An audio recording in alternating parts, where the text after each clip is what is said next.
নমস্কার বন্ধুরা, all in one চ্যানেলে আপনাদের সবাইকে স্বাগত জানাই। আশা করি সবাই ভালো আছেন, সুস্থ আছেন। আমরাও সবাই ভালো আছি।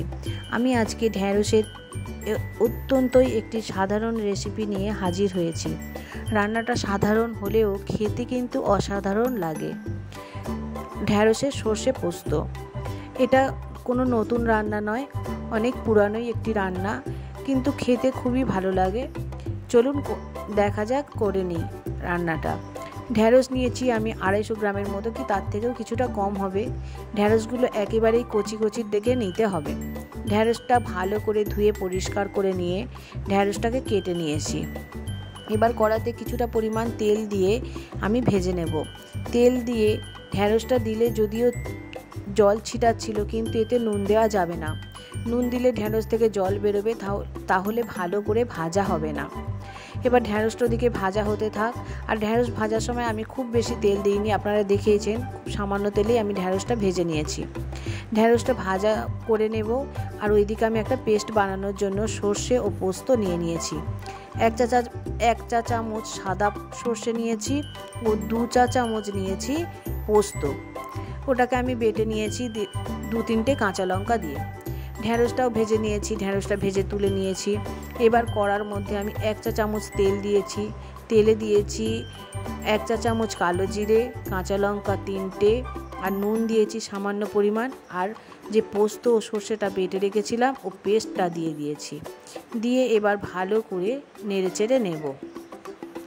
খুব ভালো করে নেড়েচেড়ে নিতে হবে। এবার এইটা ভাজার সময় একটু হালকা করে আমি তেল দিয়েছি। তেলটা দিলে পোস্তটা ভালো করে ভাজা হয়, কারণ আমি রান্নাটাতে খুব কম তেলেই করেছি, আপনারা দেখতে পাচ্ছেন। ওই কারণেই আমি তেলটা দিচ্ছি। পরে হলুদ গুঁড়ো দিয়ে দিলাম সামান্য, 1/2 চা চামচের মতো হলুদ গুঁড়ো আমি দিয়েছি। 1/2 চা চামচ হলুদ গুঁড়ো দেওয়ার পর চিনি, যেহেতু সর্ষে আছে একটু তিতকুটি ভাব হতে পারে, সেই কারণে চিনি দিয়ে দিয়েছি 1/2 চা চামচ।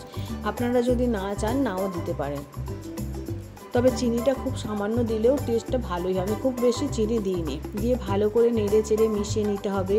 এবার যে মশলা বাটা যে জলটা ছিল ওই জলটাই দিয়ে দেব। খুব বেশি জল দেওয়ার প্রয়োজন নেই, 1/2 কাপের মতো জল দিলেই হবে, কারণ ঢ্যাঁড়সটা আগে থেকেই ভালো করেই ভাজা আছে। আর বেশি জল দিলে তাহলে ঢ্যাঁড়সের ঝালটা খেতে ভালো লাগবে না। এবার ঝাল হওয়ার জন্য আমি দিয়েছি গুঁড়ো লঙ্কা, আর রং হওয়ার জন্য দিয়েছি কাশ্মীরি লঙ্কা। দিয়ে ভালো করে মিশিয়ে দিয়েছি। মিশিয়ে দেওয়ার 2-3 মিনিট অপেক্ষা করব, যখন পর্যন্ত না গ্রেভিটা ফুটতে শুরু করে। যেই ফুটতে শুরু করবে তার মধ্যে ভেজে রাখা ঢ্যাঁড়সগুলো দিয়ে আস্তে আস্তে করে ডুবিয়ে দিতে হবে। এবারে যেই ফোঁটা ডুবিয়ে দেওয়ার পর গ্যাসের সিমটা একেবারে কমিয়ে দেব। এবার ধিমি আঁচে 5 মিনিট অপেক্ষা করব। 5 মিনিট পর দেখুন ঢ্যাঁড়সের মধ্যে কি সুন্দর তেলগুলো ভেসে উঠেছে।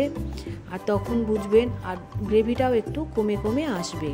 গ্রেভিটা যখন কমে আসবে, তেলগুলো যখন ভেসে উঠবে, তখনই বুঝবেন আপনার রান্নাটা হয়ে গেছে। এবার একটা বোলের মধ্যে নামিয়ে নেবেন, নিয়ে গরম ভাতের সঙ্গে পরিবেশন করবেন। ভীষণ ভালো লাগে এটা খেতে। গরমের দিনে এই রেসিপিটি অবশ্যই একবার ট্রাই করে দেখতে পারেন। ভিডিওটা যদি ভালো লেগে থাকে তাহলে অবশ্যই একটা লাইক করে দেবেন। সবাই ভালো থাকবেন, সুস্থ থাকবেন। দেখা হবে পরের ভিডিওতে।